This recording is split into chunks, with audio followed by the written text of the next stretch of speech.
बिस्मिल्लाहिर्रहमानिर्रहीम। अस्सलामुअलैकुम। मैं हूँ मोहम्मद फ़हीम। वज़ीर आला खैबर पख्तूनख्वा अली अमीन गंडापुर साहब नैब से कुछ नाराज़ नज़र आ रहे हैं और इस नाराज़गी का इजहार उन्होंने अलल ऐलान एक अवामी तकरीब में भी किया है। नैब से उनका गिला शिकवा जायज़ है क्योंकि ये वफाकी इदारा है और ये इल्ज़ाम भी आयद किया जा सकता है कि वफाकी इदारा पाकिस्तान तहरीक इंसाफ को काम करने नहीं दे रहा क्योंकि सूबा और वफाक एक पेज क्या एक किताब पे भी नहीं है। लेकिन वज़ीर आला खैबर पख्तूनख्वा एंटी करप्शन से भी नाला हैं और एंटी करप्शन वो इदारा है जिसके सरबरा वज़ीर आला खैबर पख्तूनख्वा खुद हैं। और जो उन्होंने नाराज़गी या खौफ का इजहार किया है अपनी तकरीर में वो काफ़ी हैरान कुन है। उन्होंने ये कहा है कि बहुत से अफसरान इस डर के बायस काम नहीं करते कि फिर नैब या एंटी करप्शन हमें पकड़ लेगा। नैब और एंटी करप्शन ने बहुत से लोगों पे हाथ डाला, उन्होंने अरबों रुपए रिकवर किए लेकिन करप्शन ख़त्म नहीं हुई। लेकिन क्या करप्शन कम हुई या करप्शन का जो पैमाना है उसमें कमी आई है या नहीं? इतलात ये आ रही हैं कि वज़ीर आला खैबर पख्तूनख्वा को कई अफसरान ने इनकार कर दिया है।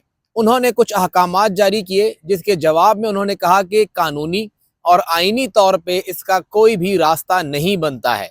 जो मौजूदा रूल्स हैं या कवानीन हैं कम से कम ये इस बात की इजाज़त नहीं देते हैं और ये जो आप हमें अहकामात दे रहे हैं वो गैर आईनी भी हैं और गैर कानूनी भी हैं, उन्हें आप फिर कानूनी तौर पे बराबर कीजिए। वज़ीर आला खैबर पख्तूनख्वा ज़ाहिरी बात है कि गुस्से के तेज़ हैं। उन्होंने काफ़ी सख्ती से बात की उन अफसरान के साथ कि मैं वज़ीर आला हूँ, मैं चीफ एग्जीक्यूटिव हूँ, आप ये काम करें। तो उन्होंने जवाब दिया कि अगर आप चीफ एग्जीक्यूटिव हैं तो फिर कानून को अपनी मर्जी से बराबर कीजिए, जैसे पहले आपने किया अपने भाई के लिए। कानून में कोई गुंजाइश नहीं थी कि कोई रुकने कौमी असम्बली डेस्क का चेयरमैन बने, आपने अपने भाई के लिए कानून को चेंज किया और एक बंदे के जब कानून तब्दील किया तो ऐसे ही आप दीगर कवानीन भी तब्दील करें। वज़ीर आला खैबर पख्तूनख्वा को इन ब्यूरोक्रेट्स का इनकार ज़्यादा पसंद नहीं आया। ये ब्यूरोक्रेट्स या ये जो सरकारी मुलाजमीन है ऐसा नहीं है कि वो दूध के धुले हैं, लेकिन वो कानून के अंदर रहते हुए तमाम करप्शन करते हैं और जहाँ कहीं भी उनकी करप्शन कानून से निकलती है तो उन पर हाथ डाला जाता है। वज़ीर आला खैबर पख्तूनख्वा ऐसे कौन से अहकामात जारी कर रहे हैं कि जो कानून के अंदर रहते हुए जो करप्शन होती है उससे भी बड़े लेवल की बात हो रही है या उससे भी ज्यादा मावराए कानून जो है वो इकदामात करने की बात की जा रही है। वज़ीर आला खैबर पख्तूनख्वा ने खुल के तो नहीं बताया कि वो क्या कहना चाह रहे हैं, अलबत्ता उन्होंने इस कवानीन में तब्दीली का वाज़े इशारा या ऐलान कर दिया है। उन्होंने कहा है कि जी KPRA rules Khyber Pakhtunkhwa procurement rules हैं। ये Khyber Pakhtunkhwa procurement regulatory authority है। कैपरा वो ये तय करती है कि अगर आप कोई चीज़ खरीदते हैं, खरीदारी होती है, गाड़ी खरीदते हैं, ज़मीन खरीदते हैं या फर्नीचर खरीदते हैं, किसी भी किस्म की खरीदारी आप करते हैं, टेंडर होता है, ठेके होते हैं, तो उन सब में कैपरा रूल जो है वो इन्वॉल्व होते हैं और वो आपके लिए कुछ तय करते हैं। ये पेपरा के अंडर होता है, पूरे पाकिस्तान के लेवल पर भी रूल्स हैं और फिर खैबर पख्तूनख्वा के भी हैं। तो वो रूल्स इन्हीं लॉ मेकर्स ने बनाए हैं और उन्होंने इसीलिए बनाए हैं कि कहीं पे कोई भी करप्शन या ज्यादती ना हो। लेकिन सीएम ने ओपनली कहा कि हमें कहते हैं बार बार कि कैपरा रूल्स हैं और ये रूल्स हैं वो रूल्स हैं, तो वो तमाम रूल्स उन्होंने कहा कि वो ख़त्म करेंगे जो जो उनके अहकामात की राह की रुकावट बन रहे हैं। यानी खैबर पख्तूनख्वा में वज़ीर आला खैबर पख्तूनख्वा जो मौजूदा कवानीन हैं या 73, 74 या 75 साल से जो कायदे तय किए गए हैं उन सब को तब्दील कर रहे हैं और एक नए अंदाज से सूबा चलाने का तरीक़ाकार लेकर आ रहे हैं। वज़ीर आला खैबर पख्तूनख्वा वाज़े कर रहे हैं कि जो कुछ वो करेंगे वो अपने तरीके से इन कवानीन को तय करेंगे। ये भी इतलात आ रही हैं कि एंटी करप्शन और नैब ने जिन काबीना मेंबरान को तलब किया था और उन्हें जवाबदेह बनाया था उस पर भी वज़ीर आला खैबर पख्तूनख्वा को काफ़ी एतराज़ है, काफ़ी शिकवा है कि क्यों मेरे मेंबरान को बुलाया।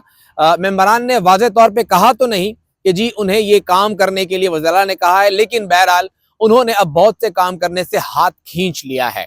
वज़ीर आला या उनके हमनवा जब उन्हें कहते हैं कि आप ये काम करें तो वो कहते हैं कि जी हमें तो फिर जो पीटीआई की इंट्रा अकाउंटेबिलिटी कमेटी है, अंदरूनी हमारी कमेटी है, या हमें वो बुला लेंगे या एंटी करप्शन बुला लेगा या नैब बुला लेगा। तो कई वज़रा ने भी इनकार कर दिया है اور وزیر اعلیٰ کو یہ بات بھی ناگوار گزری ہے۔ وزیر اعلیٰ واضح طور پہ کہتے ہیں کہ یہ میری کیبنٹ ہے، اور یہ انہوں نے پہلی بار کہا ہے۔ اس سے پہلے سی ایم نے ایسا کبھی نہیں کہا کہ یہ میری کیبنٹ ہے۔ وہ ہمیشہ یہ کہتے رہے ہیں کہ یہ عمران خان کی کیبنٹ ہے، عمران خان کی حکومت ہے، اور مجھے بھی عمران خان نے بٹھایا ہے۔ لیکن اس بار انہوں نے کہا کہ میری کیبنٹ ہے، اور میں جسے چاہوں گا رکھوں گا، جسے چاہوں گا نکالوں گا، اور اوپنلی بتا دوں گا۔ اس سے پہلے وہ ہمیشہ کہتے تھے کہ خان کی مرضی ہے، جسے رکھے جسے نکالے، لیکن اب وزیر اعلیٰ خیبر پختونخوا واضح کر رہے ہیں کہ یہ ان کی کیبنٹ ہے۔ کیبنٹ کے اندر بھی ایک ڈویژن جو ہے وہ واضح ہو رہی ہے۔ جو لوگ عمران خان کے ساتھ قریب ہیں یا عمران خان کو ہی اپنا سب کچھ مانتے ہیں، وہ تھوڑا سا خود کو ہچکچاہٹ کا اظہار کرتے ہوئے سائیڈ لائن کر رہے ہیں اور خاموش ہو رہے ہیں۔ گو کہ وہ کیبنٹ کے اندر ہیں، لیکن وہ کئی امور کے اوپر سی ایم کے ساتھ ایک پیج پہ نہیں ہیں، اور جو سی ایم کے ساتھی ہیں وہ تو بلا روک ٹوک اپنا کام کر رہے ہیں، اور یہ امید کرتے ہیں کہ وزیر اعلیٰ ان کو بچائیں گے۔ اگر وہ کوئی بھی ایسا حکم مانتے ہیں جو کہ ان رولز کی، قوانین کی خلاف ورزی کرتا ہے، تو کل کو انہیں ہتھکڑیاں اینٹی کرپشن یا نیب نہیں لگائے گی، یہ انہیں وزیر اعلیٰ باور کراتے ہیں۔ لیکن اگر لگا دیتی ہیں تو کیا وزیر اعلیٰ انہیں بچا سکیں گے یا نہیں؟ اسی جو پارٹی ہے، پارٹی کی کمیٹی ہے جو پی ٹی آئی کی انٹرنل اکاؤنٹیبلٹی کمیٹی، اس کے 3 ممبران بریگیڈیئر ریٹائرڈ مصدق عباسی صاحب، شاہ فرمان صاحب، قاضی انور صاحب، یہ تینوں کئی وزراء کو بلا چکے ہیں، ممبران کابینہ کو بلا چکے ہیں، اور حتیٰ کہ قاضی محمد انور صاحب نے یہ کہا کہ کیا سی ایم قانون سے بالا تر ہے، ہم انہیں بھی بلا سکتے ہیں۔ تو انہوں نے اشارہ دیا ہے کہ وزیر اعلیٰ کی کچھ ایسی ڈیسیجن میکنگ یا ایسی انہوں نے کام کیے ہیں جس کے بعد یہ کمیٹی انہیں بلا سکتی ہے، جو کہ الارمنگ ہے۔ اور اگر یہ کمیٹی انہیں بلاتی ہے تو کیا وزیر اعلیٰ قانون کے سامنے سر تسلیم خم کریں گے یا نہیں، یہ ایک بہت بڑا سوال ہے۔ اور اگر عمران خان کی بنائی ہوئی کمیٹی کے سامنے علی امین گنڈاپور صاحب پیش نہیں ہوتے ہیں تو پھر وہ کہاں پیش ہوں گے؟ جہاں سے انہیں لگایا گیا ہے، اگر وہیں وہ پیش نہیں ہوتے تو پھر وہ کہاں پیش ہوں گے؟ تقسیم اس وقت خیبر پختونخوا حکومت کے اندر مزید واضح ہوتی جا رہی ہے۔